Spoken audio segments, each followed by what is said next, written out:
All right. Good morning, everybody, to the Mortgage Coach Tuesday interview. For over a decade, I've been interviewing amazing leaders in the mortgage space every Tuesday, 9 o'clock. When I started doing this coming out of the meltdown over 15 years ago, I had a really simple goal. There was not enough sales meetings taking place. There was not enough sales leadership taking place.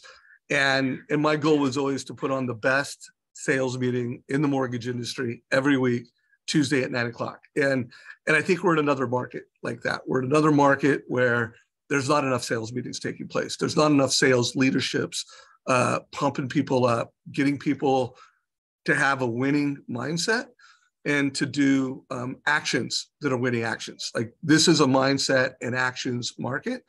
And so I can think of no better guest than Jay Crowell. Jay, welcome. I don't know how many times I've interviewed you, but welcome to the Mortgage Coach YouTube channel, brother. Great to see you today. Thanks for taking inviting me to be on here today. Yeah, well, dude, I when I think of you, I think of someone that is incredibly successful and elite. Jay, I don't know what his production is this year, but I know last year it was well over 200 million. I don't know if you hit 300. What did you do last year, and what are you going to do this year? It was right around 300 million last year. I don't know the exact number, but it was right in that range. Year to date, we're right at just under 164 year to date. Sweet. So he's going to knock on the doors of 200, but north of 160. We won't hit 200 this year, but it'll be a good year relatively speaking, especially from a purchase percentage standpoint. So that's one thing that I've been encouraging people to think about is, it's hard to compare 2021 and 2020 volume, but it's good to look at, like, where were you at in 18? Where were you in 19? What was your purchase mix and purchase percentage in those years? And I think those are some healthy exercises. My partner encouraged us to do that. He did that math, and I know for him it was encouraging, and for the team, that kind of thing isn't something that's really important for me. I'm way more focused on process. Like a dumb example of that is, like, I can't tell you the last time I've been on a scale. I don't know my weight. I got a guesstimate, but I never ever measure my weight. It's all about how I look and feel, and that's all that matters, and can I do the things that I want to do in life? And that really comes down to, am I doing the things that I need to be doing on a day in and day out basis to have a healthy lifestyle? And what the scale tells me doesn't matter. And so I'm not a big metrics guy, but like I said, I gave you accurate numbers on my production because I have it in my sales force, because nothing makes me more disappointed when I hear somebody speak and they're like, I do this. And then you look up their numbers, and you're like, no, you don't. So I always like to be very accurate on that data. Love it.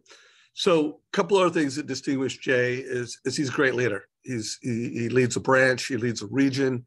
The loan officers that he leads, most of them use Mortgage Coach, and some of them are some of the best Mortgage Coach users in America. They're also some of the most successful people in America. So you look at a leader, you see how they perform personally, you see how the people around them perform, and to me, that's great leadership. And Jay epitomizes that. And then as you go through this interview, guys, and if you listen to any of my past interviews, he just leads with humility, very humble, marches to his own beat, very unique professional. So Jay, I wanted to interview you because I also want to personally hear how you're closing the year strong. What are some of the things that you're doing to intentionally for yourself and your team and for your branch and your region? And then how are you going to kick off the year? Is there anything you're doing unique or special? So let's focus on the first, 15, 20 minutes, just talking about how you closing this year out with actions, with mindset, and with team. Yeah, when I think about the year, and as you kind of talked about the sales meeting concept, and this is a sales meeting, external for everybody. You've been to some of my sales meetings. We always start with it gratitude. And so I would challenge everybody, think about something you're grateful for and make sure it's something that stretches your gratitude muscle, like strengthen that muscle a little bit. And so right now we have a lot to be thankful for. And so I am asking and challenging everybody to really be thinking about what they're grateful for. And part of that discipline and what I've learned in life is whenever I go through a hard situation is to choose gratitude for it and to say, hey, this is an opportunity for me to grow. And so, and what can I learn from it? How can I get better? And I've had, some hard shifts or some setbacks. This weekend I had a situation that came up and, that was disappointing. And all that I kind of came back to is what can I learn from it? How can I grow? How can I be better? And how can I control the things in my world? So what I would say is, let's start with gratitude. What are we thankful for the past year? Where are we growing and how are we excited about this current season? And I think the big thing is this is a season that I'm excited about because it's going to make it, everyone's got to work. We had 2 years that were just back up the truck and, go to the park and say, does anybody need a loan? And everybody jumped in your pickup and you got to, take that to the bank. And now we got to go and be professionals and do the work that we need to be doing day in and day out that is going to bring us the results that we want. And it's not going to be easy. Let's choose gratitude for it not being easy. Let's choose gratitude for the skills that we're going to need to develop to thrive in this new market, because it's always a new market. And even though we, have faced downturns and gone through different things, it's not going to be the same, right? 2020, when we hit that recession, it was different than the 2008 recession, different causes, different dynamics, different things to be successful. And today, we have different ones, right? I never have done a 3-2-1 buy down. I never have done a 2-1 buy down. And those were things back in 2005, 2006. And I was, closing a lot of business then, but I never had done one. Now we're doing them. That's something that's back, right? And so we get to evolve, we get to grow. And the nice thing is we're not just doing the same thing, working in a factory, doing the same widget. And sometimes we can get in that mindset that what we do is repetitive and it's the same, and it's not, because the environment's different, the rates are different, the products are different, the clients are in different situations. And so just being grateful for this season is where I like to start. We are doing kind of a 2-month segment for 2023 prep for our region that kicked off this week. And our activity was a keep, stop, start exercise. What are the things we want to keep doing? What are the things we want to start doing? What are the things we want to stop doing? And, that's something that I probably originally got from, Daniel or Steve at, Building Champions. And that was a great exercise. And it's something that it's so important. Today, I actually had I had coffee with a realtor. He happens to also be a basketball coach. So we have this shared passion of hoops. And that's why I could kind of go to that agent meeting with a hat on, because I know he likes to wear a hat. So I am a little more casual than I normally would be, Dave. So I apologize, but you get to see me on a casual Monday in the cold winter in the Northwest. So I got a little dirty beard. I got the dirty beard going and everything, but that keeps me a little extra warm. So with that, he was telling me we were talking about timeouts, and he goes, you know what I like to do at a timeout? I said, what? He goes, keep, stop, start. Those are my 3 rules of a timeout. And I was just thinking, and I said, you know what? That's the same exercise we're doing in our region. And he laughed. He's like, it's so key. And so you think about, you're a basketball coach, you're coaching a team. And when you have a minute or 2 minutes with your team in the course of a game, his premise, and this is a guy that used to coach college basketball. So he's high level coach. Now he's coaching varsity ball. And he said, I focus on keep, stop, start in my timeouts. And so that's, and one of our area managers, we were talking about it, and she encouraged us to make that the first, kickoff item for our planning and prep for the year is is starting with that exercise. And so I think that's where people should be thinking about, what do we need to keep doing? What do we need to stop doing? What do we need to start do in our practice as we're preparing for next year? So community, I want to make sure you're taking notes. Start with gratitude. So if you do have something that's on your mind, on your heart, from a gratitude perspective, I'd love for you to share that in comments, whether you're watching this in Facebook, whether you're watching the recording in our YouTube channel. What is something that you are grateful for as a mortgage professional? This season, what has it brought you that you're grateful for? I know for me personally, it's brought me the gift at just getting more thoughtful at how we tell our story in a compelling way. Like, we are better at Mortgage Coach Sales Boomerang at telling our story in a compelling way than we were last year, because we've had to get better. We are better at how we bring value to customers than we were last year. So what are you grateful for? And then also from the keep, stop, start, I mean, that's like the most timeless idea. When he said he got it from Daniel, he was referring to Daniel Harkavy. Were you also talking about Steve Scanlon from WeWire? Yeah. Is that Steve? Yeah. So two iconic coaches and leaders in the mortgage space. I've interviewed both of them many times. And literally one of the all-time best year-end planning sessions was Daniel Harkavy. I don't know if it was last year or the year before. Check it out in our YouTube channel. These things are timeless, but they work. Keep, stop, start. Have you done that? And it's knowing it and it's doing it are two different things. So also, Jay, how much are you doing sales meetings and sales leadership? What are your rhythms right now as a sales leader? They're really consistent, the same. The one thing that What is that? What is that though? We do one meaningful. It's usually like a good hour at the beginning of every month, and then we have a lot of collaboration within our group. So there's a lot of sharing and a lot of different things. I do a month, two a month with leaders for a half hour. And then sometimes those go longer because it's a quasi leadership meeting. And what are we doing? What are some X's and O's? What are topics we need to discuss? And then I do a weekly piece that goes out to everybody. Yeah. So, and guys, I can't remember how long ago it was. I want to say it was over 10 years ago.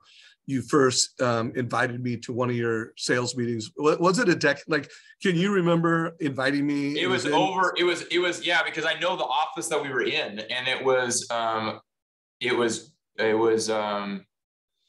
want to say it was 12 years ago. Yeah, I wanted to say 12 years too. And guys, here's what I remember. And Jay was a big deal. I mean, he was a top producer. He wasn't doing over 200 million, and he didn't have the kind of region and success that he has now. But he was successful. But I was like, that was, I travel, I go to a lot of meetings, and I'm like, that was incredible. That was one of the best run sales meetings I'd ever seen. So for all you managers out there, I just can't emphasize enough that leading by example by being a top producer is good, but putting on great sales meeting is great. And if you want to build a great branch, you want to build a great region, put on great sales meetings consistently. And so it sounds like, would you say over the past decade or 12 years since we last talked, it's been pretty consistent, or have there been some things that you've done to tweak your sales meetings and your sales rhythms? I've always been really consistent with the sales meetings, at a minimum on a monthly basis. That's become a good rhythm with our group. And then for people that need more, then there's also one-on-ones with loan officers. And so everyone should be having at a minimum one-on-one, a sales meeting, and additional content. And then a bunch of, we have a abundant mindset at Cornerstone and with our region. And so there's just a lot of sharing and best practices and, hey, what do you do in this scenario? And everyone's jumping in. And so I think that kind of creates some organic stuff. Also recently, one of our sales managers started a book club. So we're reading a book right now. It's really great to not have to be the driver of that, and just be able to be a part of that discussion. And so I think but from a consistency standpoint, there was a time where I was doing 2 a month, and it became, like, I always want the meetings to be really meaningful, and there to be, good content and not just have the meeting. I think if there is a need for accountability, then that would look different than like a sales meeting for me. That doesn't mean that doesn't work for somebody else. And, we really try to focus on people that are self-disciplined and internally motivated, so they don't need that like weekly, like, kick in the butt. It's more of, but you have sales meetings, right? We're not just talking about operational things or doing your 1003 better, or just exclusively talking about programs. But, we also try to push out stuff with regularity. Zoom's taught us, and videos given us the capability to push out stuff. And then people can do that on demand, right? Like, hey, just watch this by next week, so that, because we, at the same time, I don't want to interrupt people's sales rhythm and their activities, like we want people getting out, having those face-to-face meetings. And so asking them to be really locked in for 1 meeting a month, we get good participation and activity that way. Love it. And one of the things, people ask me all the time, like, hey, how do I get adoption of Mortgage Coach or a CRM? And that's something that I think, has always differentiated you. Like Cornerstone, 5 of the top 10 loan officers at Cornerstone use Mortgage Coach. And at your branch, I don't know exactly what percentage of your loan officers use it, but I know that your branch has a bunch of grandmasters that have done over 1,000 TCAs. And my guess is they also use their CRM appropriately. What do you do to get that type of adoption of Mortgage Coach and really any technology or any best practice? Like how do you do that? Like what's how do you do it? Yeah, I think, well, first of all, it's really nice that Cornerstone's created, the leadership team's provided an amazing CRM, and I think it's great. And like anything, it takes adoption yourself to learn it. So I think, myself and our team, we really try to be committed to that and encourage people to do it. And then just coming with simple ideas of how to adopt the CRM, like, hey, learn to do this one thing.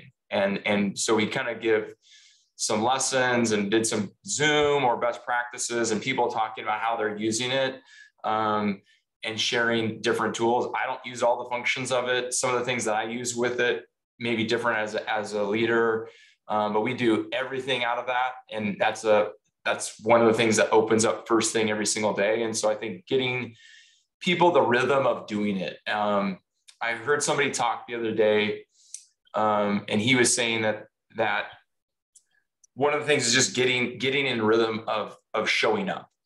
And so he was saying that he heard a talk about a guy that wanted to change his lifestyle. And he was like 300 pounds and overweight and really unhealthy.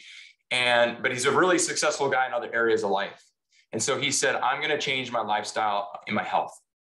And he said, he set a goal for 30 days. And the only goal that he had for 30 days was just to go to the gym at the time that he wanted to work out. So he didn't have to go, he didn't have to be at the gym longer than 5 minutes. All he had to do was be there at the time. And so he said for 30 days, and people were like, what are you doing? He's like, I'm just creating the habit of showing up. And so much of life is just showing up. And so how do we show up? And so creating those habits, like one of those habits is open up Salesforce every day.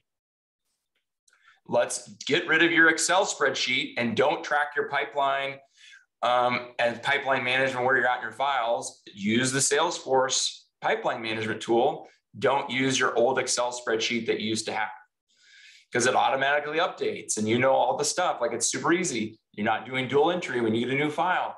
And so like just giving people like a task, like, hey, learn this month. And then, so one of our leaders in our region, she kind of really gave people simple tasks on how to adopt the Salesforce.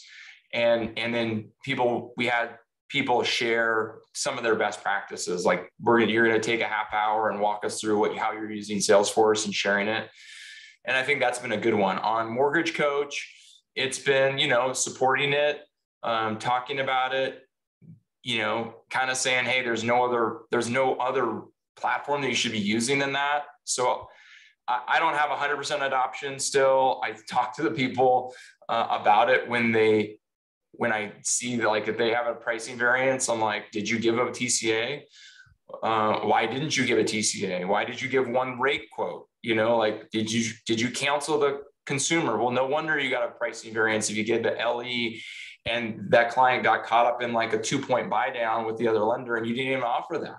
You didn't earn that right. So I think it's about that discussion process. I think it's the one-on-ones. I think it's like having candid conversations with people as life happens, as business happens, as deals happen. No different than, the same as, like I was at the gym yesterday, I had a new exercise and my hip didn't like it, and he's like, you got to push through that. And there was some coaching from him to me on that. And, if I'm coaching basketball, I see a kid with his elbow out, I'm going to tell him, get your elbow in, get your elbow in, get your elbow in. And maybe it's a year before they get your elbow in. And I mean, we had loan officers this last year that I've been talking about Mortgage Coach for 10 years. And they're like, I finally using it.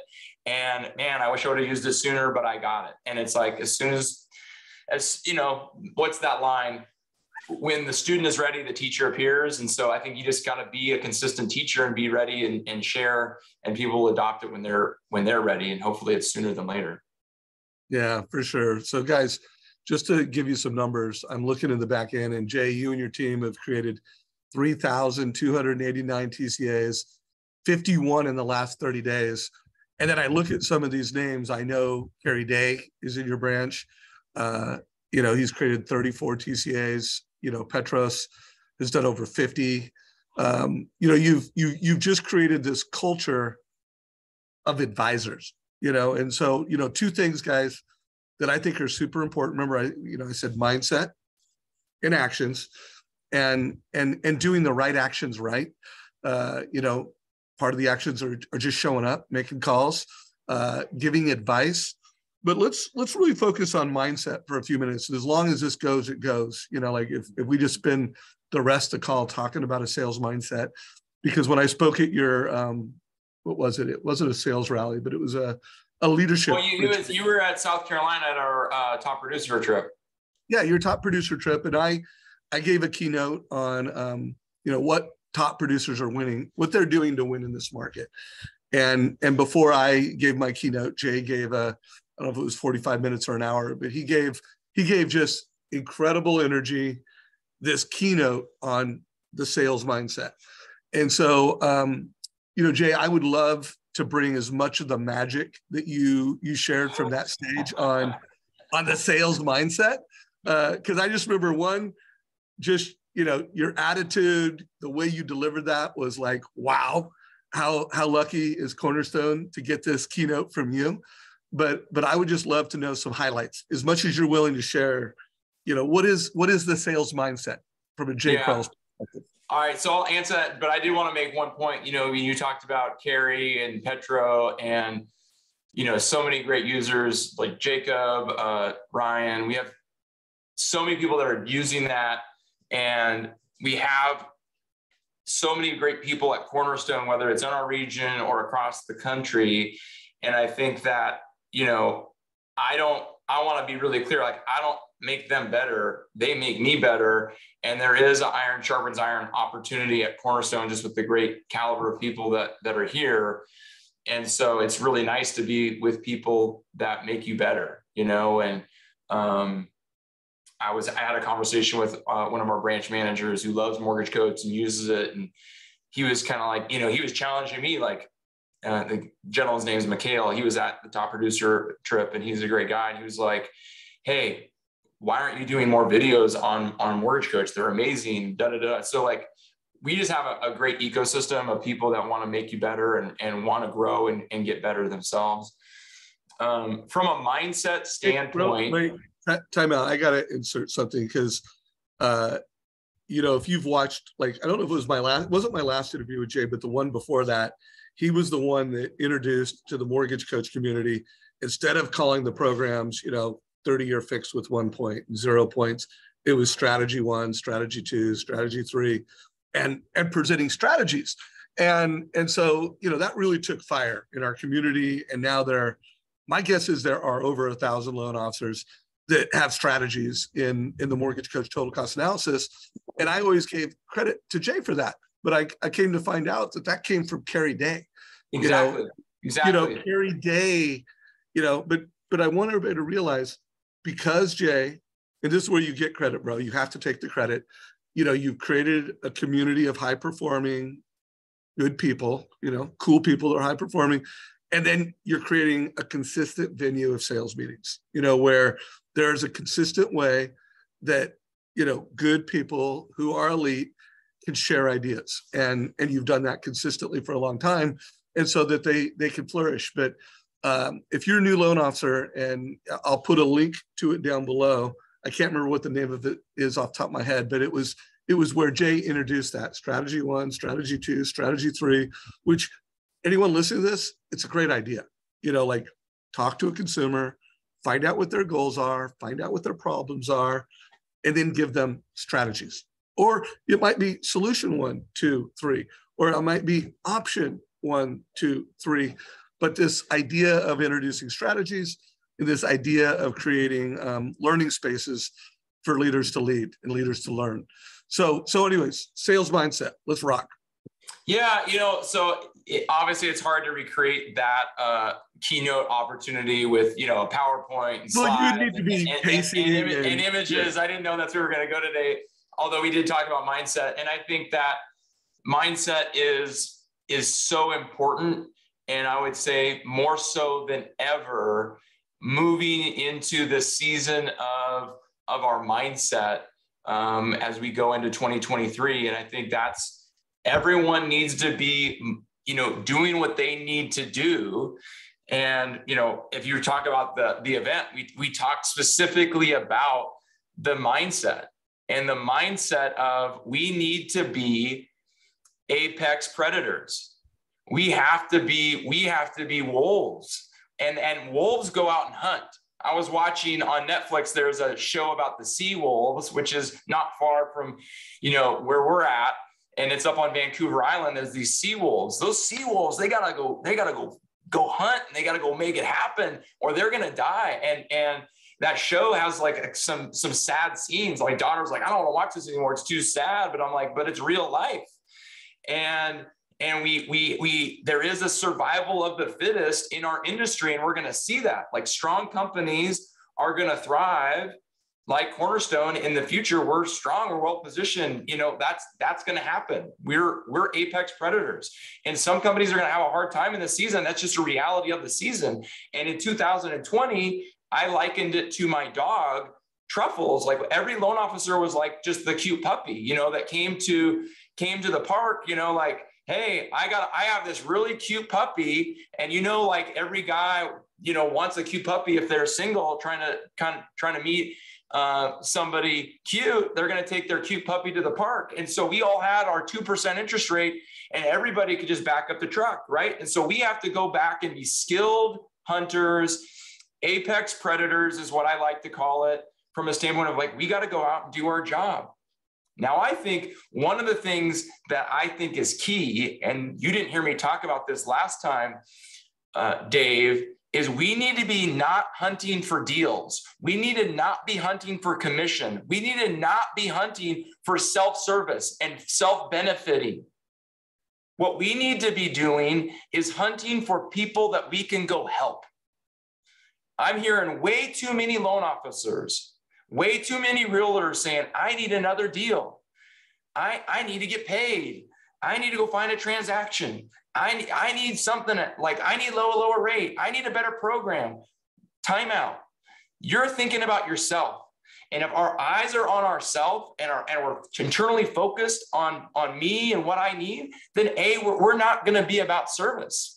And at the end of the day, mortgage professionals are going to make a positive contribution to their community when they're focused on who they can go serve. We need to be out serving people and being authentic about it, and not have, silly scripts like I meant to call you 3 years ago and I didn't, and I'm doing it now. Like, stop. Like, just like own. I lie. I didn't follow up for 2 years and I got to start over. If you're out hunting for agents, but the big thing is, how do we shift and pivot our lives on service? And if we follow that credo, which the greatest sales teacher maybe of all time taught us, Zig Ziglar said what? We can get whatever we want in life if we help enough people get what they want. So let's go out and serve at a high level. And if we do that well, over the next 3 to 5 years, we're going to have a ton of business. And we may not have a lot of business in January or February, but if we are dedicated to every day, I'm going to go out and solve people's problems. I'm going to go out every single day, focus on who I can go serve and contribute to their lives, contribute to my community. You know what? We're going to be really successful over the next 5 years. And that's a big mindset that I want to encourage everybody in our profession to stop saying what you need and go out and say, who can you serve? So guys, I mean, first of all, Mortgage Coach Innovation Team, we just had some great micro content around, be the wolf, the apex predator versus the cute puppy. And I love that analogy because you're totally right. In 2020 and 2021, cute puppies won the game. I mean, it was a volume market. Guys, this is a conversion market. This is a wolf market where you need to go out and hunt. So that's a concept. Deals versus helping people, that's a concept. And that's a belief. And it's also one that I have found common with the mortgage coach. The person who becomes a mortgage coach is someone that not only wants to help people, but I want to throw a word on it. They want to wow people. They want to surpass someone's expectations. So helping people, by the way, very good. Help people, but wow people. Wowing people is better. And to wow people, you need to do something that's beyond the normal experience, like beyond the normal, beyond what's expected, beyond what other loan officers are doing. For all you fee worksheet loan officers that are watching this right now, and you either have Mortgage Coach and you don't use it, or you're like, oh, I watch the videos because I get good takeaways, but I'm not using Mortgage Coach yet. Guys, what you're doing is you're not wowing. You may be solving some problems. You may be helping people get into finance, but you're not wowing at the highest level.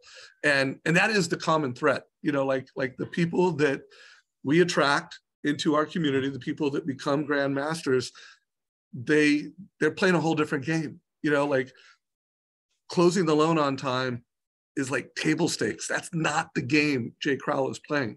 He is playing the game. I want to wow someone. I want that person to make the best decision. I want them to author that decision. I want them to understand that decision. I want them to have financial literacy. Like, I don't want them just to get a loan from me. I want them to come away as a more financially smart, well-being person. So Jay, I know there were more concepts in your sales mindset than those two.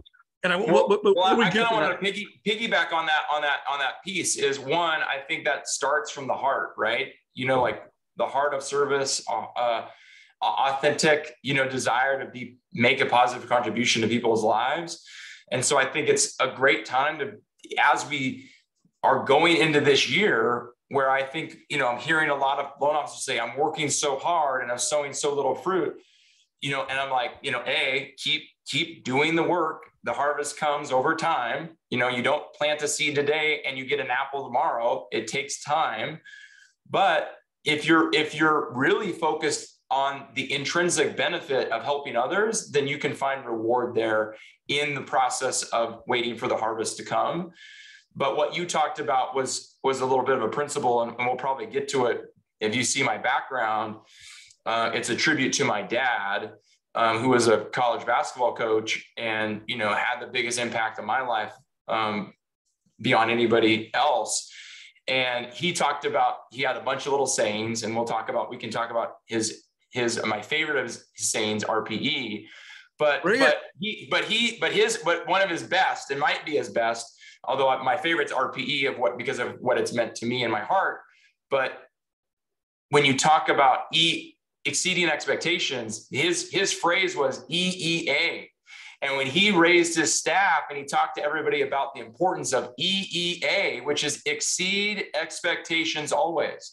And that was one of his core values for his business, which was over 50-year business that's had hundreds of thousands of kids come through that program. And my sister still operates it today and runs an amazing business. That is about EEA. And if you want to have a long-standing business, we got to be committed to EEA. And so exceeding expectations always. And I will tell you that I think that when you give a great mortgage coach presentation to every consumer you work with, that is a step of EEA. And it's a damn simple, easy way to do it, because it's more work, in my opinion, to do 5 LEs than to do and you have to do 4 to 5 LEs to do the same thing that I can do in one TCA.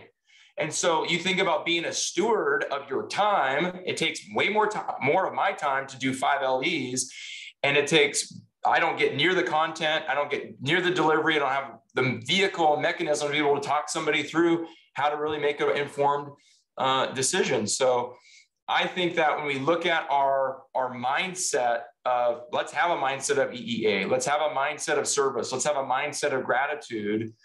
And, if you want me to jump into the RPE. But before you do that, I just want you guys to have that sink in. And Jay has become one, like, he has a personal value around EEA.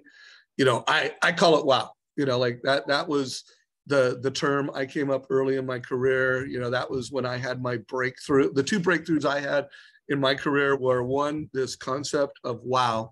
Like, if I could just consistently wow someone at scale, that I would be a really successful loan officer, and I wouldn't have peaks and valleys in my business.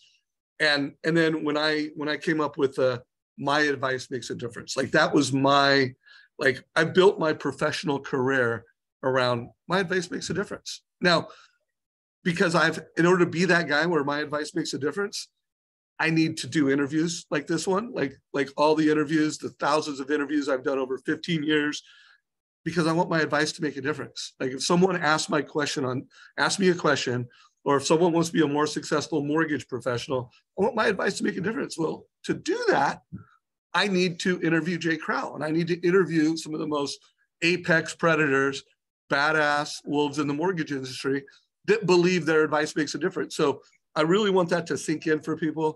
And maybe it's not EEA for you. Come up with another acronym that you own, that you become one with. And but it is around wow. So yeah, let's get into RPE. Yeah, and I think this is going to tie into what I think is the most fundamental piece. When we think about our mindset, like, we can come up with all our EEAs or wow or whatever it is, it's going to come back to, what is the gas in our tank, and is it going to propel us to where we want to go? And that's our why. And, Simon Sinek, there's all kinds of books about it. But at the end of the day, Who Moved My Cheese? You could find like 400 books about this concept, but it's really about what is your reason? What is your purpose? What is fueling you? And I think, there's too much emphasis on a commission or income, and that becomes, that is an extrinsic motivation. And we know that scientifically, we're always going to be propelled at a higher rate and a more consistent energy burn if it's an intrinsic motivation versus external. And so that's, for an example, my wife is a clinical psychologist, and we talk about, like, we have never paid our kids for how many shots they've made, how many goals they've scored, how many rebounds they get. That is something we will never compensate for. And, we see people do it. It seems like that you might get a little bit of a carrot, but all the long-term data says that either burns kids out in sport. It does you're motivating them from an external motivator instead of it becoming something that they're excited about and passionate about. And so, we all have a carrot in our job. And Steve Scanlon always he and I have laughed, like, why do 100% commissioned salespeople need more motivation? Like, it's such an ironic statement. Like, oh, I'm going to a conference to get motivated. Like, aren't you already motivated? Like, if you don't close a loan, you don't get paid, right? Like, there's that, sweat that we have to do to get work done. But I think, from a bigger picture standpoint, it's what is your why? And for me, one of those things that I always wanted to do is I wanted to honor my dad and my family, and obviously, provide for the people that depended on me.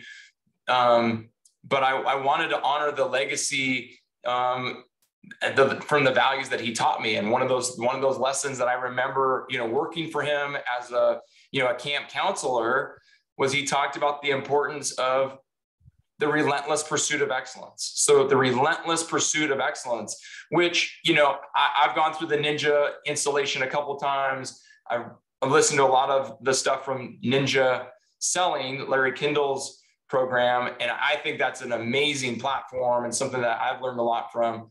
And he talks so much about the concept of mastery and mirroring the relentless pursuit of excellence is the same as mastery. Like, we're always continually focusing on getting better, getting sharper, growing, and having this discipline of you never allowing yourself to be arrived. And Michael Jordan had this drive as a basketball player. He's the greatest player of all time, greatest athlete of all time, and the most iconic sports figure and maybe human. When you think about like the jump man Jordan and all that, he never put on a championship ring after he won. So he won 6 titles and he never put one of his rings on because he never wanted to give himself the satisfaction of a rival. And I think that's, one of our things that we've always done as a team. After a funding month, it's the 30th, we fund, we're going to close 14, 15 million as a team this month in production. And guess what? On Thursday, the first of the month, our scoreboard is going to say 0. And that's all we're focused on is now, what are we getting done in December?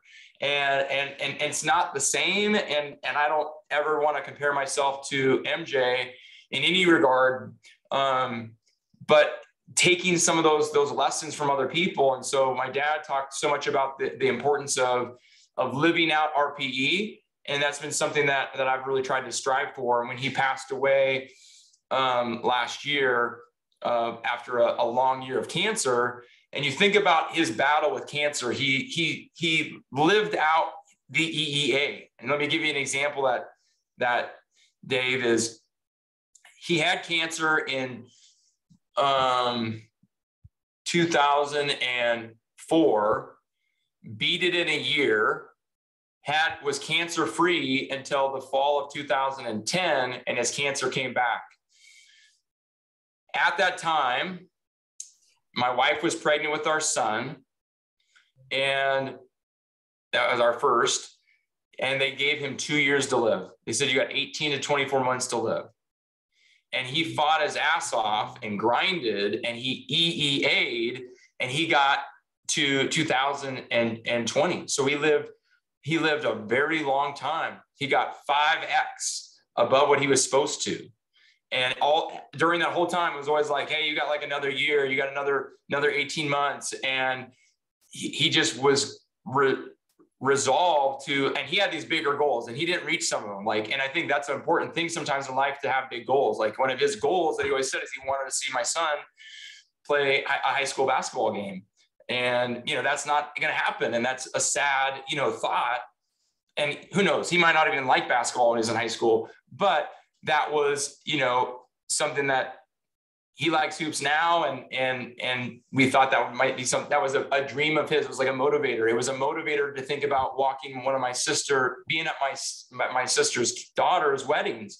He only made it to one of the daughter's weddings, and he wanted to make it to all three, but he gave us all 8 more years than he was supposed to. And they were magical years. And so he was relentlessly pursuing living his best life during that time.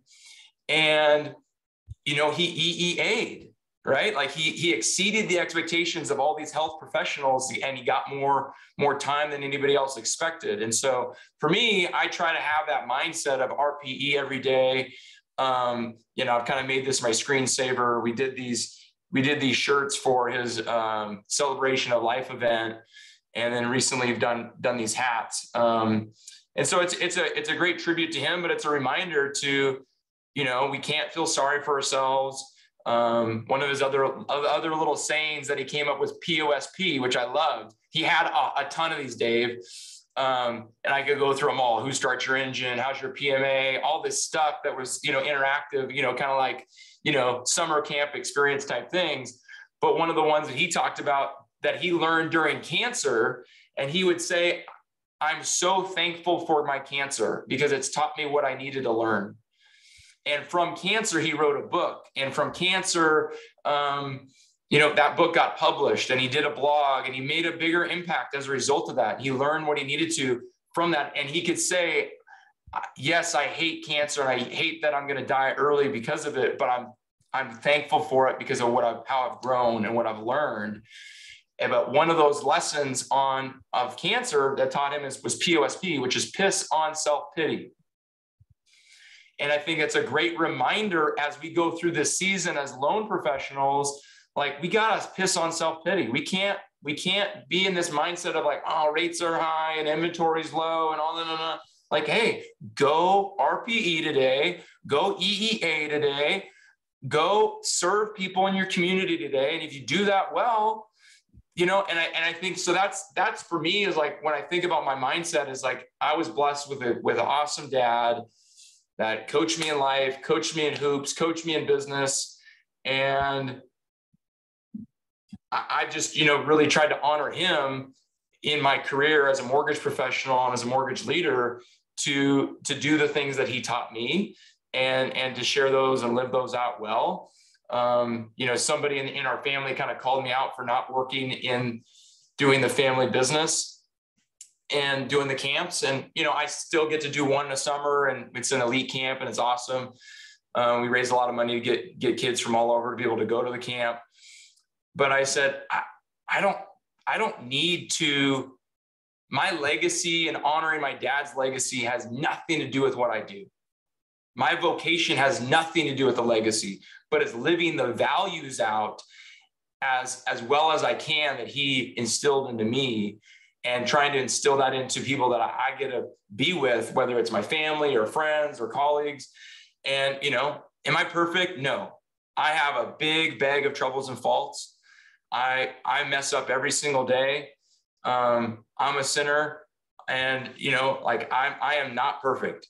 And, you know, like that situation I talked about from the weekend, like I'm part of the equation, and I'm not perfect. And I effed up too. So it's like the whole thing is this journey of life is, how do we get better? How do we grow?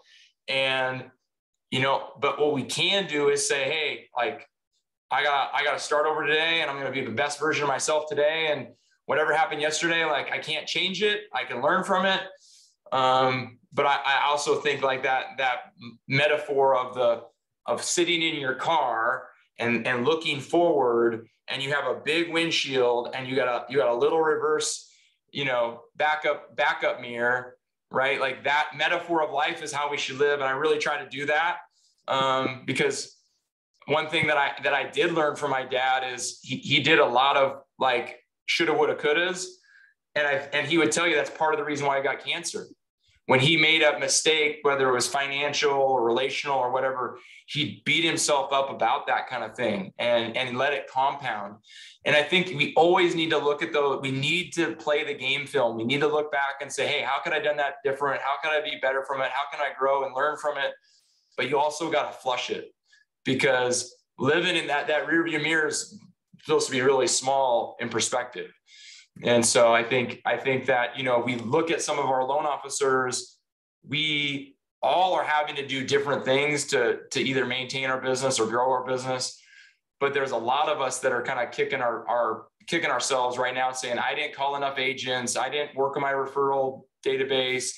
I wasn't doing things the last 2 years. And you're kind of like, I got to start over a little bit. Like, hey, learn from it, recommit, focus on your business plan, but don't beat yourself up about it, because that ain't going to do you any good. What you didn't do last summer, what you didn't do last year, you can't change that today, but you can change what you do this afternoon. You can control what you do tomorrow. And I think we just need to be focused on the right here and the right now, which is another one of his. Yeah. You know, his question was, where are you? And your response back when you were a camper is right here, right now. And that's where we got to be every moment. Let's be our best. So much wisdom, so many amazing, what I just call like micro lessons, you know, POSP, piss on self-pity. Love that. I love that story about your dad, how he is horrible as cancer is, you know, he embraced it and he grew from it. And he felt like, I gave me the opportunity to live a full life. You know, I still remember the time when you told me the story about that, how he's like, I lived a full life and cancer helped me do that. Like he really had that heart of gratitude. And guys, it's all up here. It's all in the mindset. So I have one other micro lesson I want to get from you for sure. But before I do that, I had the opportunity to, you know, help support your dad's camps over the weekend. And by the way, guys, you see that hat Jay has on? I'm going to have one of those hats soon. If anyone, you know, I'm sure there's going to be a lot of people that know you that watch this, and people that are just moved by this, they got some value from it. If someone did want to, you know, donate to your, you know, to your dad's, you know, legacy, and they did want to get one of those hats, you know, where would they go? What's the link for that? I can give that, or they could email me. I'll just put that. I'll put my email in the. So I have a link, guys. I will put a link if you're watching the recording this down below, and we'll have Jay's email, Jay@Team Crowell. You know, all I can tell you is these are value-based leaders that are helping the next generation beyond just be great athletes and great sportsmen, but be great human beings. So it really is truly a great cause. And, you know, I think I had a choice of how to donate my money, and I chose, I think, the scholarship fund, because I always just think it's cool. You know, my son grew up in lacrosse, and, you know, I made good money, and I had the opportunity to travel to the East Coast so my son could get great coaching and, you know, get picked up by a top D1 program. But there's a lot of families that don't have the kind of means. So you know, that's where I put my money, was to help families that don't have money to get their kids the best coaching. But guys, there'll be a link down below, or email Jay. It's just a tremendous cause. And maybe you'll get lucky. And the camp that this hat's raising money for is the one that I'm part of. And we gave out $20,000 roughly in scholarship money last year. Kids from Panama, Colombia, Mexico, a lot of inner cities, native Alaska villages, kids, you know, high-level basketball players from wherever came in. And we talk about these same concepts. You know, we're not just doing basketball, we're talking about life skills, because we know basketball ends for everybody, whether you know, if you're the best player in the world, or, you know, you're just a recreational kid that likes to play and you don't even make your high school team, you know, basketball ends. And so we want to teach the game of life through the vehicle of basketball. And so these kids will get to hear about that. But yeah, it is a nonprofit donation, so you get a tax deduction for it. And we do have a few hats left on that campaign. So yeah, anybody that wants a hat, if you make it in, we got 44 on this little Thanksgiving special for these hats. If you get it in, if you're one of the first 44, you get a hat. I got some friends out there that have been slow to get that deposit in. So hey, the mortgage coach community, let's knock off a few slow movers and get one of the 44 hats. Yeah, so, it'd be great. Yeah. So and they're a nice hat. We got them made by branded bills, so they're a nice, very, very high end hat. Sweet. So the last micro lesson I want to get, was I think we had a couple drinks in our hands, not too many guys. We just were drinking at the thing, and we were just talking about coaches, and you told me a story, and I don't know where you got the data, but it's like, there's coaches that like, I do this, I did this, and they try to lead from an I and me perspective, and coaches that, when you really think about the words they use, it's about we, it's about us.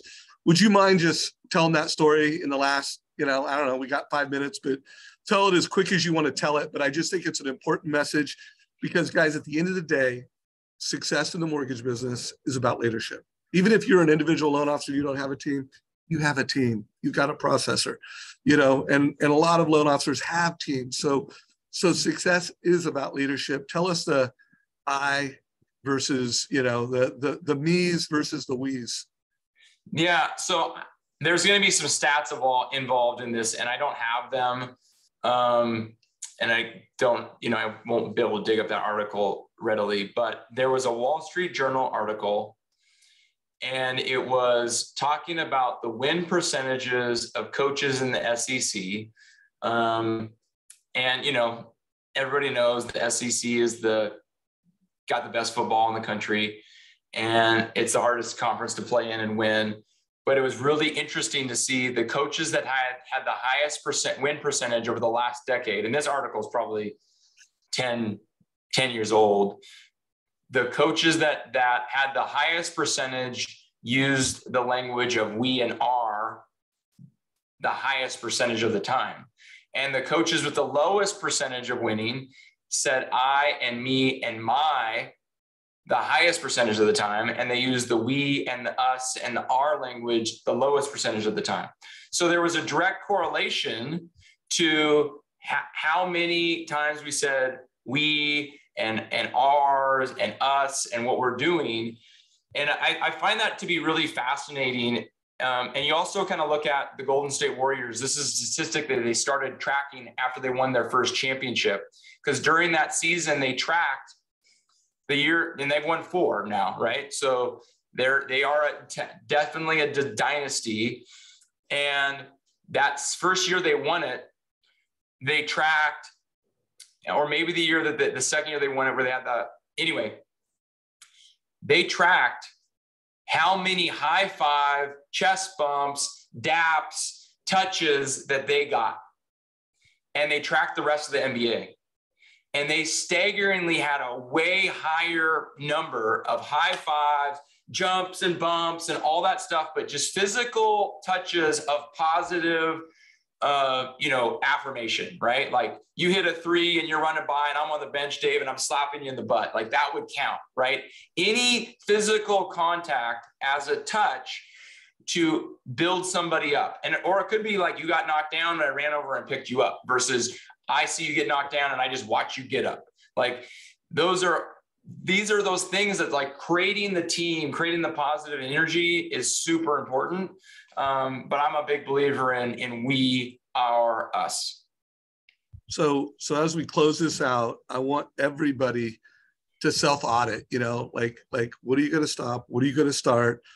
And it starts in a market like this with showing appreciation. This reminds me, one of my favorite people to follow on Instagram is Adam Grant. And this is a post from yesterday that totally aligns on this. It's saying, being appreciative doesn't make you feel good. It helps you get stronger. There's evidence receiving gratitude improves cardiovascular stress response, boosts resilience, performance by turning threats into challenges. So being thankful actually fortifies bodies along with the bond. So it totally aligns, guys. We're in a time that's tough in this market. Fist bumps, connections. Don't say I, don't say me, say we, say us, say our.